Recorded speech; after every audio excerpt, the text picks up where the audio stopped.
नमस्कार दोस्तों, Kalyani IAS academy में आप सभी का हार्दिक स्वागत है। मित्रों, भारत के भूआकृतिक प्रदेशों के अंतर्गत हम उसका विभाजन पढ़ रहे थे। विभाजन में हमने हिमालय पढ़ लिया था, उत्तर के मैदान पढ़ लिए थे, इसके बाद दक्षिण का पठार पढ़ लिया था। आज हम तटवर्तीय मैदानों का अध्ययन करेंगे कि आखिर भारत के तटवर्तीय मैदान के अंतर्गत कौन कौन से मैदान आते हैं, इनका वर्गीकरण क्या है और इनकी विशेषताएं क्या हैं और इन्हें किन भागों में बांटा गया है। तो यदि हम तटवर्तीय मैदानों की बात करें तो आप ध्यान करिए, पिछली वीडियो में मैंने बताए थे आपको दो चीज, एक पूर्वी घाट और एक पश्चिमी घाट।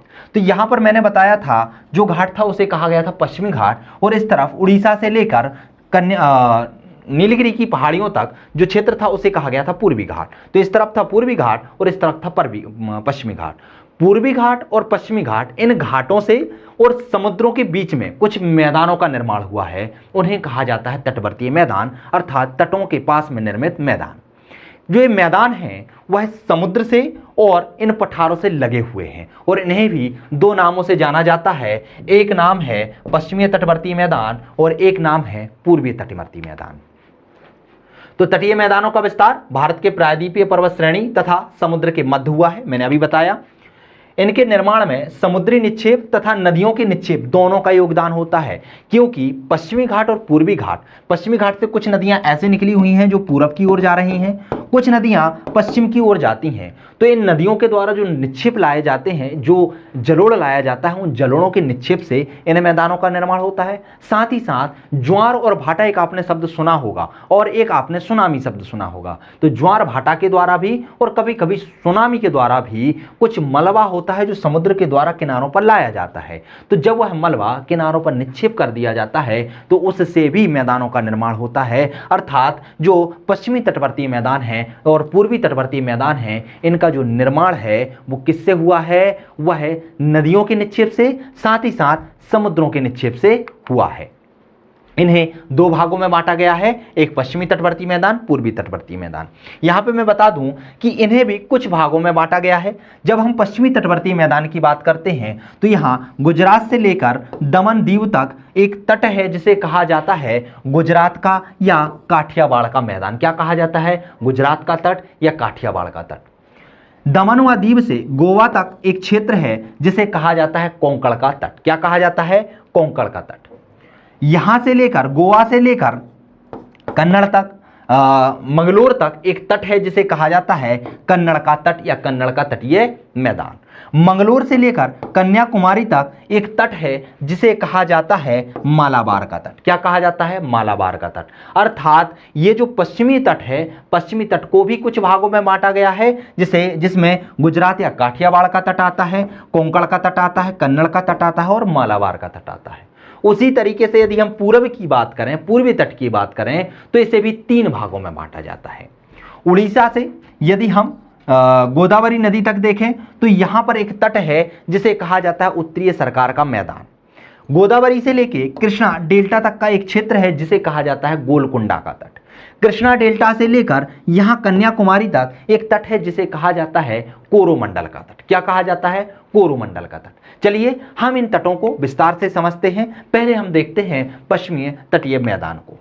तो पश्चिमी तटीय मैदान का विस्तार कहां से कहां तक है? गुजरात के सूरत से लेकर कन्याकुमारी तक है। कहां तक है? गुजरात के सूरत से लेकर कन्याकुमारी तक। यहां देखिए, गुजरात के सूरत से कन्याकुमारी तक जो विस्तृत है उसे कहा जाता है पश्चिम का तटीय मैदान। तटवर्तीय क्षेत्रों में कुछ मैदान हैं, जैसे कि गुजरात का तट, कोंकण का तट, कन्नड़ का तट और मालाबार का तट। मैंने अभी बताया है गुजरात का तट कहां से है, गुजरात से लेकर कहां तक था? दमन व दीव तक था। कोंकण का तट दमन से गोवा तक था और कन्नड़ का तट गोवा से मंगलोर तक था। मालाबार तट की बात करें तो मालाबार का तट मंगलोर से कन्याकुमारी तक विस्तृत है। ध्यान रखना, ये तट आपसे पूछ लिए जाते हैं या आपसे पूछ लिया जाता है पश्चिमी तटवर्तीय मैदानों के अंतर्गत कौन कौन से तट आते हैं, उन तटों के नाम लिखिए। या आपसे भी पूछ लिया जाता है यह तट कहां से कहां तक विस्तृत है। यहाँ की जो अधिकांश नदियां हैं वह पश्चिमी घाट के पश्चिमी ढाल से निकलती हैं, जो छोटी व तीव्रगामी होती हैं। देखिए जो पश्चिमी तटवर्तीय मैदान है, ये पश्चिमी तटवर्तीय मैदान है, यहाँ पर बहुत सारी नदियां निकलती हैं पश्चिम की ओर। और मैंने बताया था कि जो पश्चिमी घाट होता है वह कैसा है, कटा फटा है। यहाँ पर बहुत सारे भ्रंश पाए जाते हैं और जो नदियां हैं इन्हीं भ्रंशों के थ्रू प्रवाहित होती हैं या इन्हीं भ्रंशों के द्वारा बहती हैं। इसलिए यह डेल्टाओं का निर्माण ना कर एस्चुरियों का निर्माण करती हैं। तो ये चीज आपको ध्यान रखना है। यहां पर कुछ पश्च जल पाए जाते हैं। पश्च जल मतलब जब समुद्र का पानी स्थलीय भागों में प्रवेश कर जाता है तो उससे जिन झीलों का निर्माण होता है या जो जल भरा हुआ क्षेत्र होता है उसे कहा जाता है पश्च जल। तो यहां पर कुछ पश्च जल पाए जाते हैं जिन्हें केरल में कयाल भी कहा जाता है। एक बार प्रश्न पूछा जा चुका है, सिर्फ लिखा गया था कि जो कयाल क्या है। तो आपको पता होना चाहिए कि जो पश्च जल होते हैं अर्थात जो समुद्रीय जल स्थलीय भागों में प्रवेश कर जाता है और उनसे जिन झीलों का निर्माण होता है उन्हें पश्च जल कहा जाता है। और इन्हीं पश्च जलों को केरल में क्या कहा जाता है, कयाल कहा जाता है। और इनके बहुत अच्छे उदाहरण हैं जैसे वेम्बनाथ और अष्टमुदी। ये झीलों के उदाहरण हैं, लेकिन ये किसके उदाहरण हैं, कयाल या पश्च जल के उदाहरण हैं। बात करते हैं हम पूर्वी तटवर्तीय मैदानों की। तो पूर्वी तटवर्ती मैदान का यदि हम विस्तार देखें तो यह विस्तार स्वर्ण रेखा नदी से लेकर कन्याकुमारी तक है। अभी मैंने बताया था कि यहाँ पर स्वर्ण रेखा नदी से लेकर कन्याकुमारी तक एक तट निर्मित है जिसे कहा जाता है पूर्वी तटवर्तीय मैदान। इसके तटवर्तीय क्षेत्रों को भी कुछ भागों में बांटा गया है, मुख्यतः तीन भागों में बांटा गया है। एक है कोरोमंडल का तट। कोरोमंडल तट का जो विस्तार है वह कन्याकुमारी से लेकर कृष्णा डेल्टा तक है, मैंने अभी बताया था, यहां से यहां तक है। फिर इसके बाद आता है गोलकोंडा का तट, और गोलकोंडा तट का जो विस्तार है वह कृष्णा डेल्टा से लेकर गोदावरी डेल्टा तक है। कहां तक है, कृष्णा डेल्टा से लेकर गोदावरी डेल्टा तक। उत्तरी सरकार के तट की बात करें तो उत्तरी सरकार का तट गोदावरी से लेकर कहां तक है, महानदी तक इसका, या पूर्वी तटीय मैदान महानदी तक इसका विस्तार है। कहां तक है, गोदावरी से लेकर महानदी तक है। यह अधिकांश भाग चौड़ा है। जो पूर्वी तटवर्ती मैदान है इसका अधिकांश भाग चौड़ा है। क्यों, क्योंकि जितनी भी नदियां पश्चिमी घाट से प्रवाहित होकर यहां पर आती हैं तो अपने साथ बहुत सारा जलोढ़ लेकर आती हैं और इन जलोढ़ों का क्या कर देती हैं, यहां पर निक्षेप कर देती हैं। कौन कौन सी नदियां, जैसे कि कृष्णा नदी की बात करें, गोदावरी नदी की बात करें, कावेरी नदी की बात करें, यह अपने साथ जलोढ़ लेके आती हैं, निक्षेप करती हैं और यहां पर डेल्टाओं का निर्माण करती हैं। ध्यान रखना, जो प्रायद्वीपीय भारत है, प्रायद्वीपीय भारत का ढाल थोड़ा सा पूर्व की ओर है, तो इसीलिए जितनी भी नदियां यदि हम बात करें यहां की ओर जाती हैं तो वह क्या करती हैं, अपना मार्ग स्वयं बनाती हुई जाती हैं। यहां पर भ्रंशों का निर्माण नहीं होता, ये मैदानी क्षेत्रों से होकर हुई जाती हैं और जब ये जाती हैं तो अपना मार्ग खुद बनाती हैं, अपने साथ जलोढ़ लेकर जाती हैं और जब यह समुद्र में मिलने वाली होती हैं तो यहां पर क्या करती हैं, डेल्टाओं का निर्माण करती हैं। और भारत में जितनी भी नदियां पश्चिम की ओर प्रवाहित होती हैं वह भ्रंशों के द्वारा प्रवाहित होती हैं, अर्थात अपना मार्ग स्वयं नहीं बनाती, इन्हें मार्ग बना बनाया मिलता है, इसलिए अपने साथ ज्यादा जलोढ़ लेकर नहीं जाती, तीव्र गति से बहती हैं और डेल्टाओं का निर्माण ना कर एस्चुरियों का निर्माण करते हुए समुद्र में मिल जाती हैं। यहां पर कुछ लैगून झीलें पाई जाती हैं। लैगून का मतलब क्या होता है, जैसे कि मैंने पश्च जल बताए थे, पश्चिम में उसे पश्च जल कहा जाता है, पूर्व में उसे लैगून कहा जाता है। दोनों ही लैगून के उदाहरण होते हैं जब कभी समुद्र का जल स्थलीय भागों में प्रवेश कर जाए या तटवर्ती क्षेत्रों में प्रवेश कर जाए, मिट्टी के द्वारा या किसी मलबे के द्वारा उसमें अवरोध उत्पन्न हो जाए और अवरोध उत्पन्न होने से वह एक झील नुमा आकृति ले ले, उसे कहा जाता है लैगून। लैगून का उदाहरण जैसे कि चिल्लका झील है, चिल्लका झील उड़ीसा में है, और एक है पुलिकट झील जो कि कहां पर है, तमिलनाडु में है। आंध्र प्रदेश है, आंध्र प्रदेश और तमिलनाडु में है। कहां पर है, आंध्र प्रदेश और तमिलनाडु वाले क्षेत्र में स्थापित है। कौन सी है, पुलिकट झील। क्लियर है। तो ये क्या हुआ, पूर्वी तटवर्तीय मैदान। अब हमारे सिलेबस में झीलें भी लिखी हुई हैं कि आपको झीलें भी पढ़ना है। तो भारत के अंतर्गत बहुत सारी झीलें आती हैं। चलिए हम कुछ झीलों को पढ़ लेते हैं, उनकी निर्माण प्रक्रिया क्या है और निर्माण प्रक्रिया के आधार पर कौन कौन सी झीलें हैं। तो एक होती है विवर्तनिक झीलें। विवर्तनिक झीलों का निर्माण कैसे होता है, जब भू हलचल होती है, प्लेटें जब खिसकती हैं एक दूसरे से दूर की ओर या एक दूसरे से पास की ओर, तो इन भू हलचलों के कारण धरातल का कुछ भाग नीचे धंस जाता है और उस नीचे धंसे हुए भाग के कारण जब उस नीचे धंसे हुए भाग में जल भर जाता है तो उनसे एक प्रकार की झीलों का निर्माण होता है। उन झीलों को कहा जाता है विवर्तनिक झीलें। और इसका बहुत अच्छा उदाहरण है बूलर झील, जो कि मीठे पानी की भारत की सबसे बड़ी झील है और यह कश्मीर में स्थित है।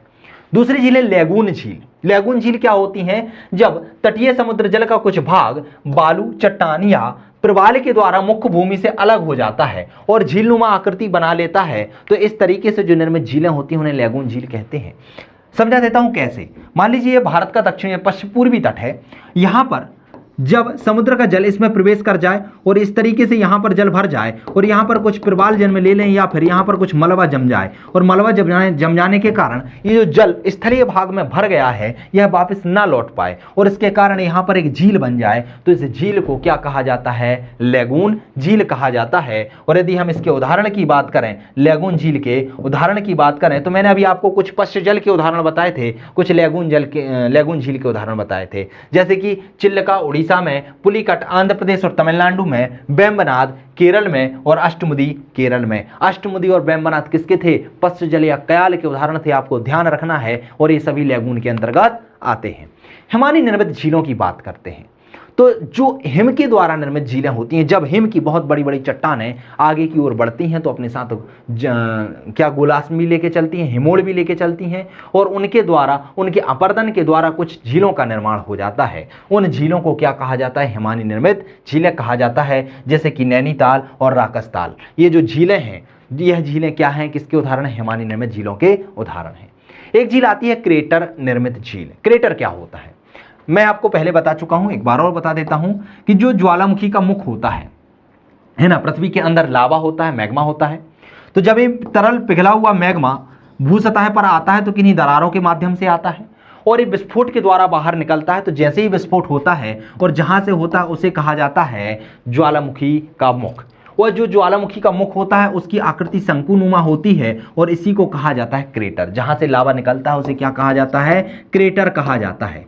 जब कभी ये ज्वालामुखी शांत हो जाती है, लावा निकलना बंद हो जाता है, बहुत समय तक लावा नहीं निकलता और इसकी जो नली होती है वो चोक हो जाती है, अर्थात यहाँ से आवागमन की सुविधा बंद हो जाती है, अर्थात ना तो मैग्मा आ सकता है ना जा सकता है, यह मुख बंद हो जाता है। और बरसात के कारण जब कभी इस मुख में, इस क्रेटर में वर्षा का जल भर जाता है तो वर्षा का जल भरने से यह एक प्रकार की झील की आकृति का रूप ले लेता है और इस प्रकार से निर्मित झीलों को क्या कहा जाता है? क्रेटर झील कहा जाता है। कौन सी झील कहा जाता है? क्रेटर झील। इसके उदाहरण की बात करें तो लोनार झील, महाराष्ट्र के बुल्ढाना में स्थित है लोनार झील, उसे क्रेटर निर्मित झील कहा जाता है।